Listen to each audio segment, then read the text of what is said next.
Hi, நான் உங்களுடைய மாலா சுப்பிரமணியன் பேசுகிறேன்.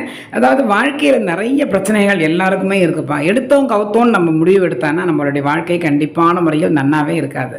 அது பையனாக இருந்தாலும் சரி, பொண்ணாக இருந்தாலும் சரி. ஜென்ரலாகவே பெண்கள் வந்துட்டு எப்போவுமே பார்த்து நன்னா தான் முடிவெடுப்பான்னு வச்சுக்கோங்களேன். இப்போது ஒரு வீடியோவில் நான் பார்த்தேன். அவங்க வந்துட்டு இந்த பொண்ணு அம்மா இருக்கக்கூடாதுன்னு ஆத்துக்காரர் சொன்னார். அதனால் எங்கள் அம்மாவை நான் பார்த்துப்பேன், நீ வெளியில் போ அப்படின்னு அவள் ஹஸ்பண்டை துரத்தி விட்டுட்டா அப்படின்னு சொன்னாங்க. அது வந்துட்டு தவறான விஷயம். ஸோ அந்த மாதிரி நீங்கள் வந்துட்டு அந்த மாதிரி இருங்கோ, எல்லாரும் அப்படியே பண்ணுங்கோ அப்படின்னு சொல்லியாச்சுன்னா, சண்டை வரும் பொழுதெல்லாம் நான் ஆத்துக்காரை துரத்தி விட்டுட்டோம், எனக்கு நீ தேவையில்லைன்ட்டா எல்லா பெண்களுமே வாழ்க்கையில் வாழாவட்டியாக தான் உட்காந்துருக்கணும். ஏன்னா எல்லாருக்குமே சண்டை இருக்குது.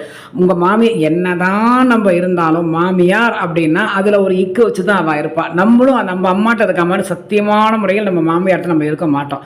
அவள் எத்தனை கோடி கொடுத்தாலும் அந்த அம்மாவோட இடத்த நம்ம மாமியாருக்கு கொடுக்கறதுக்கு ஒரு கடைசியில் 1% யோசிப்போம். 99% கொடுத்தாலுமே அது உலக வழக்கம். அதில் வந்துட்டு எந்த ஒரு மாற்றமுமே கிடையாது. அதுக்காக பார்த்துக்கணும். நம்ம வந்துட்டு 2 அம்மாவையும் பார்த்துக்கணும், மாமியாரையும் பார்த்துக்கணும். அந்த பொறுப்பு நமக்கு இருக்க, நம்ம இல்லைன்னு சொல்லவே இல்லை நான். அதெல்லாம் அட்ஜஸ்ட் பண்ணி பார்த்துட்டு போகிறவோ தான் பொண்ணு. அதை விட்டுட்டு எங்கள் அம்மாவை நான் பார்த்துப்பேன், நீ வெளியில் போ நான் பார்த்துக்கிறேன்னா சரி. அவன் வெளியில் போய்ட்டு இன்னொரு பொண்ணோட கல்யாணம் பண்ணி அவன் செட்டில் ஆகிட்டான்னா உங்கள் அம்மாவும் நீ ஆச்சு அவனோட குழந்தைகள் இருந்தனா எங்கே போய் நீங்கள் நிற்பேள்? அஃப்கோர்ஸ் உங்களுக்கு காசு பணம் இருக்குது, நன்னா இருந்தாலுமே ஆத்துக்காரர்னு ஒருத்தர் கூட இருந்தால் மட்டும்தான் மதிப்பு. 2 இடத்துக்கு போகிறோம் அப்படின்னு நம்ம தனியாக போய் நின்னா அந்த இடத்துல நமக்கு மதிப்பு இருக்காது. கண்டிப்பான முறையில் ஹஸ்பண்டு நம்ம கூட இருக்கிற வரைக்கும் தான் நமக்கு நல்ல மதிப்பு. அதையும் தயவு பண்ணி நீங்கள் புரிஞ்சுக்கோங்க. எதுக்கு சொல்கிறேன்னா, நிறைய ஆற்றுல இந்த பிரச்சனைகள் இருக்குது. கல்யாணத்துக்கு அப்புறம் நம்மளும் வருத்தப்படுவோம். கண்டிப்பான முறையில் நம்ம ஆத்துக்காரரும் வருத்தப்படுவார்ப்பா.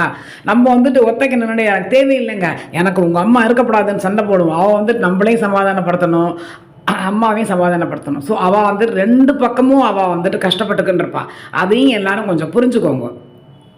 அட்ஜஸ்ட் பண்ணி போகிறது தாங்க வாழ்க்கை. தூக்கி போட்டுட்டு போகிறது வாழ்க்கை கிடையாது. அப்படி சொன்ன உடனே எனக்கு நீ தேவையில்லை அப்படின்னு நீ தூக்கி போட்டேன்னா உன்னோட வாழ்க்கை நன்னா இருக்குமான்னு மட்டும் நீங்கள் பாருங்க. உங்களுக்கு நிம்மதியான தூக்கம் கிடைக்குமா? அவர் போயிட்டாருனாக்க துரத்தி விட்டுட்டு அம்மாவோட நீ நிம்மதியாக இருக்க முடியுமா? ஒருத்தரும் கல்யாணம் ஆகிறதுக்கெல்லாம் எத்தனை கஷ்டப்படுறான்னு உங்களுக்கு தெரியுமா? என்ன கொடுத்தாலும் பரவாயில்ல, எப்படி இருந்தாலும் பரவாயில்ல, எனக்கு ஒரு வாழ்க்கை வேணும், எனக்கு ஒரு திருமணம் வேணும் மாமி, எனக்கு 35 வயசாகுது, இன்னும் எனக்கு கல்யாணம் ஆகலைன்னு எத்தனை பேர் எனக்கு ஃபோன் பண்ணி அழுதுன்னு தெரியுமா? கிடைச்ச வாழ்க்கையை நீ வெளியில் போ அப்படின்னு நீ தூக்கி போட்டுட்டு எல்லாரும் அப்படி இருங்கோ, அதுதான் பெஸ்ட்டு அப்படின்னு சொல்கிறான்னாக்க தயவு பண்ணி அந்த மாதிரி முடிவை எடுக்காதீங்கோ. அது வந்துட்டு எடுக்கணும்னா அது சாமானிய விஷயம் கிடையாது. அது ரொம்ப ரொம்ப ரொம்ப ரொம்ப பெரிய விஷயம். அந்த லெவலுக்கெல்லாம் யாருமே போக வேண்டாம். அப்படி எல்லாருமே நீங்கள் தூக்கி போட்டுட்டு போப்பா அப்படின்னு எல்லா விஷயத்துக்குமே எங்கள் அம்மா தான் வேணும், இல்லை எங்கள் அப்பா தான் வேணும், நீ தேவையில்லைன்னு துரத்தி விட்டானாக்க 99% பெண்கள் ஆற்றுல ஒத்தைக்கு தனியாக தான் இருக்கணும். அம்மா ஆத்துக்கார் இல்லாததுக்கே குழந்தைகளோட. சரி, இப்போ அம்மாவும் வயசாகி போயிட்டான்னு வச்சுக்கோங்களேன், ஆல்ரெடி சிக்கா இருக்கா போயிட்டா. அந்த 2 குழந்தைகளோ 1 குழந்தையோ 3 குழந்தையோ வச்சுக்கணும். அந்த பொண்ணு என்ன பண்ணுவோம்? நிம்மதியாக அவளால் தூங்க முடியுமா? சந்தோஷமாக அவளால் இருக்க முடியுமா? அது சின்ன வயசாகவும் இருக்கலாம். அக்கம் பக்கத்தில் இருக்கிறவளா என்னெல்லாம் பேசுவா, இன்னும் எவ்வளவோ இருக்குப்பா வாழ்க்கையில்.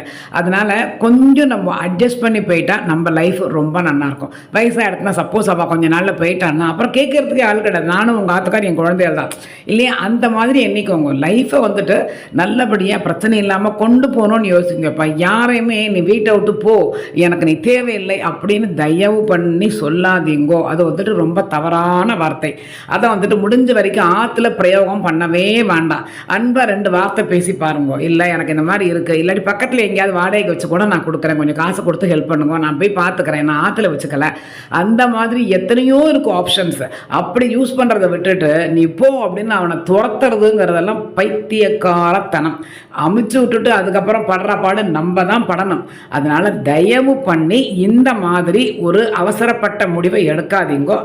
நன்னா இருங்கோ, எல்லாரும் யோசித்து முடிவெடுங்கோ. சரியா?